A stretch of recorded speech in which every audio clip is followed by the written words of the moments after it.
ਜੀ, ਅਗਲੀ ਜਿਹੜੀ ਹਰਜੋਤ ਸਿੰਘ ਜੀ H1B ਨੂੰ ਲੈ ਕੇ ਆ, ਰੋਜ਼ ਹੀ ਕੋਈ ਨਾ ਕੋਈ ਉਸ ਦੇ ਵਿੱਚ ਵੀ ਅਪਡੇਟ ਆ ਰਹੀ ਆ। ਜਿਹੜੇ H1B ਵਾਲੇ ਆ, ਜਿਹੜੇ ਲੋਕ ਹੁਣ ਇੰਤਜ਼ਾਰ ਦੇ ਵਿੱਚ ਨੇ ਉੱਥੇ, ਉਹਨਾਂ ਨੂੰ ਜਿਹੜਾ ਹਰਜੋਤ ਸਿੰਘ ਜੀ ਕਹਿੰਦੇ ਵੀ ਹੁਣ ਵੇਟ ਜਿਹੜੀ ਲਗਾਤਾਰ ਕਰਨੀ ਪੈ ਰਹੀ ਆ।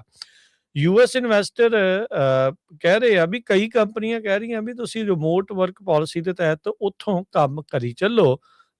ਇਹਨਾਂ ਨੂੰ ਪੇਰੋਲ ਦੇ ਉੱਤੇ ਕਈਆਂ ਨੂੰ ਰੱਖਿਆ ਆ। ਪਰ ਜਿਹੜੇ ਕਿ US ਇਨਵੈਸਟਰ ਜਿਹੜਾ ਉਹ ਇਹ ਵੀ ਨਾਲ ਦੱਸਦਾ ਆ, ਕਹਿੰਦਾ ਵੀ ਜਿਹੜੀ ਰਿਮੋਟ ਵਰਕ ਪਾਲਿਸੀ ਆ ਉਹ ਕੰਮ ਨਹੀਂ ਕਰੂਗੀ। ਕਹਿੰਦੇ ਵੀ ਇਹਨਾਂ ਦੇ ਨਾਲ ਜਿਹੜੇ ਭਾਰਤੀ ਮੂਲ ਵਾਲੇ ਲੋਕ ਜਿਹੜੇ ਇਸ ਟਾਈਮ ਉੱਥੇ ਫਸੇ ਪਏ ਨੇ H1 ਵਾਲੇ, ਉਹਨਾਂ ਨੂੰ ਉੱਥੋਂ ਕੰਮ ਨਹੀਂ ਕਰਨ ਦਿੱਤਾ ਜਾਊਗਾ ਜਿਹੜੀ ਰਿਮੋਟ ਵਰਕ ਪਾਲਿਸੀ ਦੇ ਤਹਿਤ। US ਇਨਵੈਸਟਰ ਤੇ ਐਡਟੈਕ ਦੇ ਜਿਹੜੇ ਚੇਅਰਮੈਨ ਹੈਨੀ ਗਿਰਗਿਸ, ਉਹਨਾਂ ਨੇ ਐਕਸ ਦੇ ਉੱਤੇ ਜਿਹੜਾ ਆ ਉਹ ਦੱਸਿਆ, ਕਹਿੰਦੇ ਵੀ ਕਈਆਂ ਨੇ ਵਰਕ ਅਰਾਊਂਡ ਲੱਭਿਆ ਆ H1B ਵੀਜ਼ਾ ਡਿਲੇਜ਼ ਨੂੰ ਜਿਹੜਾ ਉਹ ਲੈ ਕੇ। ਤੇ ਪਰ ਕਹਿੰਦੇ ਵੀ ਇੱਕ ਮੈਮੋ ਆ ਜਿਹੜਾ ਕਿ ਰਿਸਟ੍ਰਿਕਟ ਕਰਦਾ ਆ, ਸਟ੍ਰਿਕਟ ਰਿਸਟ੍ਰਿਕਸ਼ਨਸ ਨੇ ਵੀ ਜਿਹੜਾ EMPLOYEE ਆ ਉਹ ਕੋਡ ਨਹੀਂ ਕਰ ਸਕਦਾ, ਟੈਸਟਿੰਗ ਨਹੀਂ ਕਰ ਸਕਦਾ, ਟਰਬਲ ਸ਼ੂਟ ਨਹੀਂ ਕਰ ਸਕਦਾ, ਸਟ੍ਰੈਟੇਜਿਕ ਡਿਸੀਜਨ ਨਹੀਂ ਜਿਹੜਾ ਉਹ ਬਣਾ ਸਕਦਾ ਜੇ ਉਹ Amazon ਦੀਆਂ ਬਿਲਡਿੰਗਸ ਦੇ ਵਿੱਚ ਨਹੀਂ ਹੈਗਾ। ਸੋ ਹੁਣ Amazon ਦੀਆਂ ਬਿਲਡਿੰਗਸ ਅਮਰੀਕਾ 'ਚ ਆ, ਤੇ ਜੇ ਉਹ ਹੁਣ ਭਾਰਤ ਦੇ ਵਿੱਚ ਵੇਟ ਕਰ ਰਿਹਾ ਤੇ ਇਹਦਾ ਮਤਲਬ ਰਿਮੋਟ ਵਰਕ ਉਹ ਕਰ ਨਹੀਂ ਸਕਦਾ। ਜਿਹੜਾ ਡਿਵੈਲਪਰ ਆ ਜਾਂ ਜੇ ਕੋਈ ਟੈਸਟਰ ਆ, ਜੇ ਉਹ ਕੋਡ ਨਹੀਂ ਕਰ ਸਕਦਾ, ਟੈਸਟ ਨਹੀਂ ਕਰ ਸਕਦਾ, ਤੇ ਉੱਥੇ ਘਰੇ ਬਹਿ ਕੇ ਉੱਥੇ ਕਾਪੀ ਦੇ ਉੱਤੇ ਅੱਖਰ ਥੋੜੀ ਲਿਖਣੇ ਆ ਉਹਨਾਂ ਨੇ। ਸੋ ਕਸਟਮਰਸ ਦੇ ਨਾਲ ਜਾਂ ਨੈਗੋਸ਼ੀਏਟ ਨਹੀਂ ਕਰ ਸਕਦਾ ਕੰਟਰੈਕਟਸ ਨੂੰ। ਤੇ ਜੇ ਇਵੈਂਚੁਅਲੀ ਹਰਜੋਤ ਸਿੰਘ ਜੀ ਇਹ ਚੀਜ਼ਾਂ ਸਾਹਮਣੇ ਆ ਗਈਆਂ ਤੇ ਫਿਰ ਮੁੱਦਾ ਇਹਦਾ ਹੋਰ ਜ਼ਿਆਦਾ ਨਵਾਂ ਜਿਹੜਾ ਉਹ ਬਣ ਜਾਣਾ ਆ।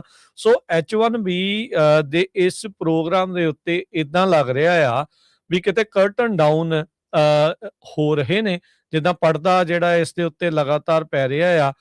ਹੋ ਸਕਦਾ ਵੀ ਅਮਰੀਕਾ ਦੇ ਵਿੱਚ H1B ਵੀਜ਼ਾ ਇੱਕ ਕਾਫੀ ਕਹਿ ਲਓ ਵੀ ਅਮਰੀਕਾ ਦੇ ਰਿਸਰਚ ਤੇ ਡਿਵੈਲਪਮੈਂਟ ਦੇ ਲਈ ਅਹਿਮ ਵੀਜ਼ੇ ਦੇ ਤੌਰ ਦੇ ਉੱਤੇ ਮੰਨਿਆ ਜਾਣ ਵਾਲਾ, ਬਾਹਰੋਂ ਜਿਹੜੇ ਕੁਝ ਇੰਟੈਲੀਜੈਂਟ ਲੋਕਾਂ ਨੂੰ ਲਿਆਉਣ ਵਾਲਾ, ਜਦ ਉਸ ਦੇ ਉੱਤੇ ਅਬਿਊਜ਼ ਉਸ ਵੀਜ਼ੇ ਦਾ ਇੰਨਾ ਜ਼ਿਆਦਾ ਹੋਇਆ ਤਾਂ ਹੁਣ ਲੱਗਦਾ ਵੀ ਕਿਤੇ ਪੂਰਨ ਤੌਰ ਦੇ ਉੱਤੇ ਸ਼ਟਡਾਊਨ ਵਾਲਾ ਕੰਮ ਹੀ ਨਾ ਬਣ ਜਾਵੇ। ਸੋ ਜੇ ਰਿਮੋਟਲੀ ਵਰਕ ਨਹੀਂ ਕਰ ਸਕਣਗੇ ਤੇ ਕੰਪਨੀਆਂ ਕਿੰਨਾ ਕੁ ਚਿਰ ਉਹਨਾਂ ਲੋਕਾਂ ਨੂੰ ਹਰਜੋਤ ਸਿੰਘ ਜੀ ਪੇਰੋਲ ਦੇ ਉੱਤੇ ਰੱਖਣਗੀਆਂ।